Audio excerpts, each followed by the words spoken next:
सुबह की राम राम। आज हम सुनने जा रहे हैं लंका कांड दोहा 35 से 44 के प्रसंग को। परिदृश्य रावण को चौथी बार समझाती हुई मंदोदरी। अंगद की निर्भीकता और बल को स्वयं देख आज रावण अत्यंत विकल, भयभीत और उदास मन से महल में पहुंचा। मंदोदरी पुनः आज बड़ी निर्भीकता से उसको समझा रही है। रानी कहती है, हे नाथ, आप अपनी कुमति को त्याग मेरी बातों को ध्यान से सुनिए। आप में और राम जी में किसी भी तरह समानता नहीं है। मैं आपको कुछ घटनाएं याद दिलाती हूँ जिनसे आप भी परिचित हैं। फिर लक्ष्मण रेखा का ना लांग पाना, रामदूत द्वारा लंका को तहस नहस कर जलाने का कारनामा, इंद्रपुत्र जयंत को सबक, बाली, खर, दूषण आदि के वध, जनकपुर की धनुष यज्ञ की घटना, मारीच की आपबीती आदि के कई प्रसंगों के साथ तुरंत की सेतु बंधन और अंगद के अद्भुत बल प्रदर्शन एवं मान मर्दन की घटनाओं के प्रसंग सुनाए। उन दयालु राम ने आपके हितार्थ पुनः अंतिम बार दूत भी भेजा। आप किसी की भी सुनने को तैयार ही नहीं हैं। काल किसी को डंडा लेकर मारने नहीं आता, बुद्धि भ्रष्ट कर देता है।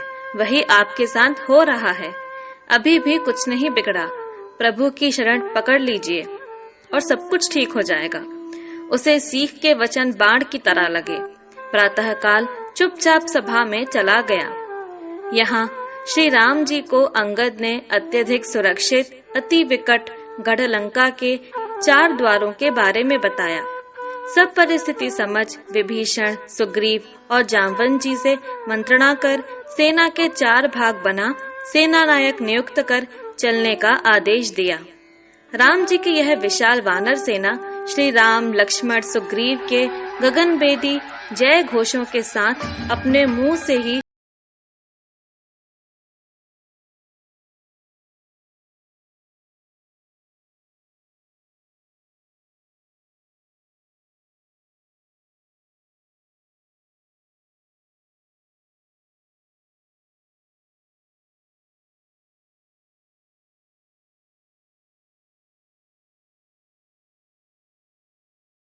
के साथ युद्ध शुरू हो गया। बंदर, भालू बड़े बड़े शिलाखंडों, वृक्षों को मारते हैं। युद्ध का विस्तृत वर्णन है। रावण की सेना में भगदड़ मच गई। रावण सबको ललकार कर बोलता है, अगर कोई भागा तो उसे मार डालूंगा। ललकार सुनकर राक्षस दुगने जोश में वानर सेना पर टूट पड़े और मारकाट मचा दी। वानर सेना में खलबली मच गई तो अंगद और हनुमान जी ने, जो दूसरी जगह पर युद्धरत थे, मोर्चा संभाला और मारामारी शुरू कर दी। बड़े बड़े राक्षसों के मुंड तोड़ तोड़ कर लंका में फेंकते हैं। वे रावण के आगे गिरकर दही कुंडों की तरह फूटते हैं। इसी के साथ आज का ये प्रसंग यहीं समाप्त होता है। सियावर रामचंद्र की जय। आज हम सुनेंगे लंका कांड दोहा क्रमांक 44 से 48 का प्रसंग। राम रावण सेना में घमासान युद्ध जारी। हनुमान अंगद के सहायक होते ही वानर सेना बड़े जोश से भर गई। वे दोनों राक्षसों को तो रावण के पास और मुखियाओं को मुक्ति हेतु राम जी के पास पांव पकड़कर फेंक देते हैं। सायंकाल वानर सेना लौटने लगती है। अंधेरे में निशाचरों का बल दुगना हो जाता है। इसलिए लौटती वानर सेना पर निशाचरों ने हमला कर दिया। वानर सेना भी लौट आई। सेनापति अतिकाय और अकंपन ने माया से गुप्त अंधेरा कर दिया। वानर सेना को विचलित कर दिया। प्रभु ने अग्नि बाण से प्रकाश कर दिया। प्रकाश होते ही हनुमान और अंगद की छत्र छाया में पूरी सेना पूरे जोश के साथ निशाचरों को मारने लगी। अंगद हनुमान की गर्जना सुन निशाचर भागने लगे। कुछ को पकड़कर मसल दिया तो कुछ किले पर भाग गए। इस प्रकार रावण सेना को खदेड़कर वानर सेना प्रभु के पास आ गई। वहां रावण ने सभा बुलाकर कहा, भाइयों, बंदर, भालुओं ने आधी सेना का संहार कर दिया है। अब क्या किया जाए? इस पर रावण का नाना माल्यवान, जो मंत्री भी था, कहता है, हे तात, यह वही अवतारी राम हैं जिन्होंने हिरण्याक्ष, हिरण्यकश्यप और मधुकेटभ जैसे को मारा था, जिनकी सेवा शंकर और ब्रह्मा भी करते हैं। अतः इनसे बैर ना कर शरण ग्रहण करना हितकरी होगा। इस प्रकार आज का प्रसंग यहीं समाप्त होता है। सियावर रामचंद्र की जय। आज हम सुनेंगे लंका कांड दोहा क्रमांक 48 से 52 का प्रसंग रावण की सभा में माल्यावत का उद्बोधन जारी। माल्यावत कह रहे हैं, हे रावण, श्री राम साक्षात कालों के भी काल हैं, उनसे बैर त्याग कर जानकी जी उनको दे दीजिए।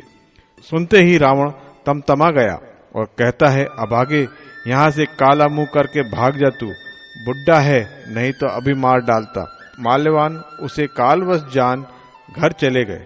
तभी इंद्रजीत मेघनाथ आकर प्रणाम करता है और कहता है, हे पिताजी, आप मेरा बल सुबह देखना। अभी मैं कुछ बड़ाई नहीं करता। सुबह होते ही इधर से राक्षस सेना, उधर से राम सेना आती है और युद्ध शुरू हो जाता है।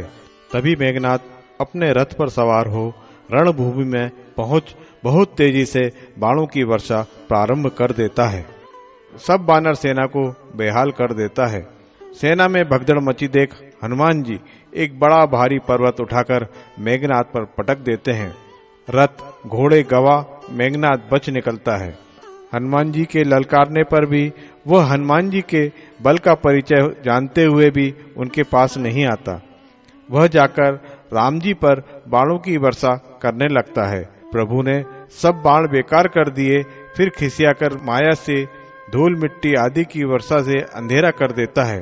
बंदर भालुओं की अकुलाहट देख प्रभु ने हंसकर एक ही बाण से सारी माया काट दी। मेघनाथ को सबक सिखाने अंगद आदि वीरों के साथ लक्ष्मण जी धनुष बाण लेकर उससे युद्ध करने चले जाते हैं। यह प्रसंग यहीं समाप्त होता है। सियावर। आज हम सुनेंगे लंका कांड दोहा क्रमांक 52 से 58 का प्रसंग है लक्ष्मण मेघनाथ संग्राम और लक्ष्मण शक्ति। लक्ष्मण जी के रणभूमि में आते ही वानर सेना का उत्साह और बढ़ गया और पूरी शक्ति के साथ असुरों पर टूट पड़े। इधर लक्ष्मण जी ने आते ही मेघनाथ पर तीक्ष्ण बाणों की वर्षा शुरू कर दी। मेघनाथ घबरा गया और प्राण संकट में देख अंतिम हथियार के रूप में उसने वीर घातनी शक्ति, जो सूर्य उदय के होते ही प्राणों का हरण कर लेती है, का प्रयोग लक्ष्मण जी पर कर दिया। इससे लक्ष्मण जी मूर्छित हो गए। हनुमान जी उन्हें उठाकर राम जी के पास लाए। जामवंत जी की राय से हनुमान जी सुषेण नामक वैद्य को लंका से जबरदस्ती ला उनकी बताई औषधि लेने द्रोणागिरी पर्वत पर चल दिए। रावण ने हनुमान जी को औषधि लाने से रोकने के लिए महामायावी कालनेमी राक्षस को किसी तरह हनुमान जी का रास्ता रोकने के लिए कड़ी चेतावनी देकर नियुक्त कर दिया। अंततः वह असफल होकर मारा जाता है। हनुमान जी द्रोणागिरी पर औषधि नहीं पहचान पाए तो पूरा का पूरा पहाड़ लेकर लौट रहे थे। तभी अयोध्या के ऊपर से जाते समय भरत जी द्वारा कोई राक्षस का अनुमान कर बिना फर का बाण संधान कर दिया। यह प्रसंग यहीं समाप्त होता है। सियावर रामचंद्र की जय। सुबह की राम राम। आज हम सुनेंगे लंका कांड दोहा क्रमांक 58 से 61 का प्रसंग है संजीवनी बूटी लाते हुए मूर्छित हुए हनुमान जी। अयोध्या के ऊपर से आते हुए विशाल पर्वत खंड के साथ उड़ते हुए हनुमान जी को देख भरत जी द्वारा कोई निशाचर होने का अनुमान लगा बिना फर का बाण मार दिया। हनुमान जी को बाण लगते ही वे राम राम कहते हुए मूर्छित हो गए।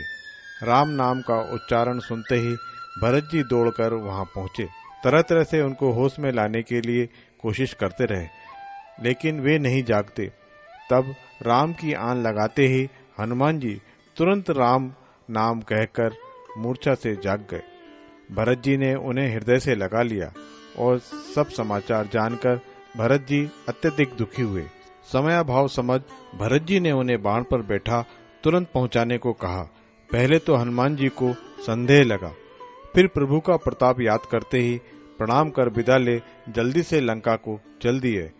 यहाँ रात्रि का अंतिम पहर जान लक्ष्मण जी का सिर अपनी गोद में लिए हुए राम जी संसारिक मोह से ग्रस्त मनुष्य की तरह बहुत ही करुण विलाप कर रहे हैं। जैसा कि सांसारिक लोग विलाप करने में अपनी पुरानी मीठी यादें, बीती बातें बताकर बचपन से लेकर उस क्षण तक के अच्छे बुरे दिन आदि याद करके विलाप करते हैं, बल्कि उससे भी अधिक ढंग से प्रभु लीलामय विलाप कर रहे हैं। उस करुणा के सागर में उनके विलाप को प्रलाप तक लिख दिया, यानी विक्षिप्तों जैसी अवस्था। इसका विस्तृत वर्णन है। इस करुणा के सागर में समस्त बानर, भालू आदि अत्यधिक दुख में हैं। तभी हनुमान जी संजीवनी बूटी लेकर पहुंच जाते हैं, मानो करुणा रस में वीर रस आ गया। यह प्रसंग यहीं समाप्त होता है। सियावर रामचंद्र की जय। कांड दोहा क्रमांक 61 से 70 का प्रसंग लक्ष्मण जी की मूर्छा टूटना, रावण का कुंभकर्ण को जगा युद्ध को भेजना। हनुमान जी के आते ही सुषेण ने बूटी का प्रयोग किया और लक्ष्मण जी उठ बैठे। प्रभु ने उन्हें हृदय से लगाया। वानर सेना में खुशी उत्साह भर गया। रावण को जब समाचार मिला तो उसने अपना सिर पीट लिया और असमय ही कुंभकर्ण को जगा समस्त वृतांत बताया। कुंभकर्ण ने उसको खूब खरी खोटी सुनाई। अंततः वह जी भरकर मांस मदिरा सेवन कर मदमस्त हो युद्ध करने चल दिया। विभीषण ने रण क्षेत्र में उसे आकर प्रणाम किया। उसने विभीषण की कुलभूषण आदि शब्दों से प्रशंसा कर चले जाने को कहा। वानर सेना ने उस पर बड़े बड़े वृक्षों शिलाखंडों से हमला कर दिया। लिखा है कि इनकी मार उसे फूलों जैसी लगती है। उसके युद्ध का बड़ा ही विवश और अद्भुत वर्णन है। उसके शरीर की विशालता का अनुमान इसी से लगाएं कि वह झुंड के झुंड वानरों को पकड़ के खाता जाता है और वे उसके पेट से नाक कान छिद्रों द्वारा बाहर निकल भागते हैं। उसके बल का अनुमान क्या लगाया जाए। हनुमान जैसे महाबली ने जोरदार मुक्का मारा तो वह घुटनों पर टिक कर रह गया। उसने उठकर उन्हें मुक्का मारा तो वे फिर मूर्छित हो गए। उसने ऐसा तांडव मचाया कि नल, नील, अंगद, द्विविद, मयंद, गद, सुग्रीव आदि सभी वीरों को मूर्छित कर सेना का संहार करने लगा। मूर्छित सुग्रीव को तो उसने कांख में दबा रखा था।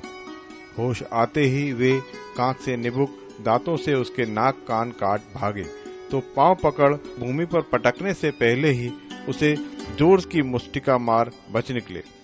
उसकी संहार करता देख प्रभु ने लक्ष्मण, विभीषण और सुग्रीव को सेना संभालने का कह सारंग धनुष संभाल स्वयं युद्ध करने चले। सबसे पहले धनुष की टंकार से रिपु सैन्य को बहरा कर दिया। श्री राम ने लाखों बाणों से राक्षस सेना हताहत कर कुंभकर्ण को लहूलुहान कर दिया। राक्षस यह देख अत्यधिक क्रोधित हो विशाल शिलाखंड वृक्ष ले प्रभु पर फेंकने दौड़ा तो राम जी ने उसकी वह भुजा भी काट दी। वह उस पर्वत खंड को दूसरे हाथ में लेकर दौड़ा। प्रभु ने वह भी काट डाली। अब तो वह पहाड़ जैसा बिना हाथों का रुंड, गुफा जैसा मुंह फैला राम जी को खाने को लपका। देवता हाहाकार कर उठे।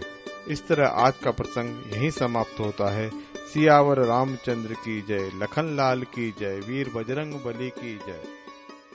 राम राम। आज हम सुनेंगे लंका कांड दोहा क्रमांक 70 से 75 का प्रसंग है कुंभकर्ण वध एवं मेघनाद का पराक्रम। कुंभकर्ण का बिना हाथों का धड़ प्रभु को खाने के लिए गुफा जैसा मुंह फैलाकर लपका तो प्रभु ने अपने बाणों से उसके मुंह को ही भर दिया। वह फिर भी नहीं रुका तो प्रभु ने एक तीक्ष्ण बाण से उसका सिर काट रावण के सामने पटक दिया। देवताओं में जय जयकार गूंजने लगी। उसका तेज प्रभु में समा गया। देवता मुनि सब अचंभित हुए। ऐसे निकृष्ट नीच राक्षस को भी प्रभु ने मुक्ति प्रदान कर दी। कुंभकर्ण की दशा देख रावण बिना मणि के नाग जैसा तड़प रहा है। तभी मेघनाद आकर रावण को बहुत दिलासा देकर कहता है कि इष्ट देव से प्राप्त रथ और वरदान के बल का चमत्कार पराक्रम प्रातः काल दिखाऊंगा। आप चिंतित न हो, मैं दोनों तपस्वियों को मारकर ही लौटूंगा।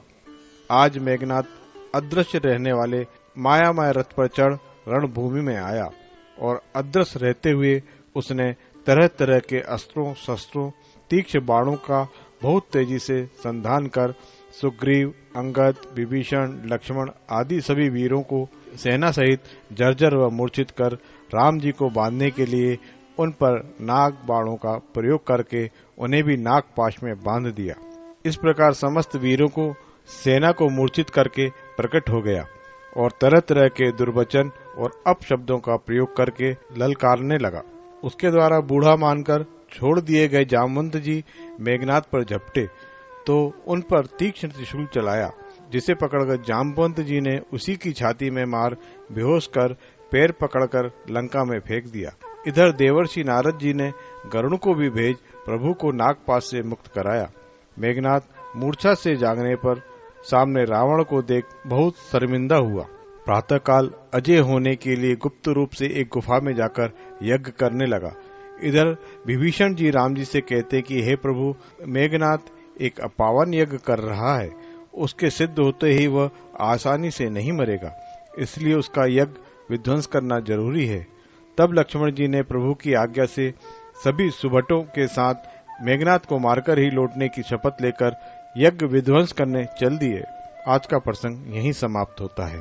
सियावर रामचंद्र की जय। लंका कांड दोहा क्रमांक 75 से 79 का प्रसंग मेघनाथ वध, लंका में कोहराम, रावण का रण क्षेत्र में आना। मेघनाथ के द्वारा किए जा रहे अनिष्टकारक यज्ञ को श्री लक्ष्मण जी की अगुवाई में समस्त वानर सुभट विध्वंस करने पहुंचे। जाकर देखा यज्ञ में मदिरा, बड़े बड़े भैंसों की आहुतियां दी जा रही हैं। वानरों द्वारा सारी यज्ञशाला को तहस नहस करने के बाद भी जब मेघनाथ नहीं उठा तो कूट प्रशंसा करके लाते मार मार कर भगाने लगे। अंततः वह अत्यधिक क्रोध में भर त्रिशूल ले बंदरों को मारने दौड़ा तो वे सब लक्ष्मण जी के पास भाग आए।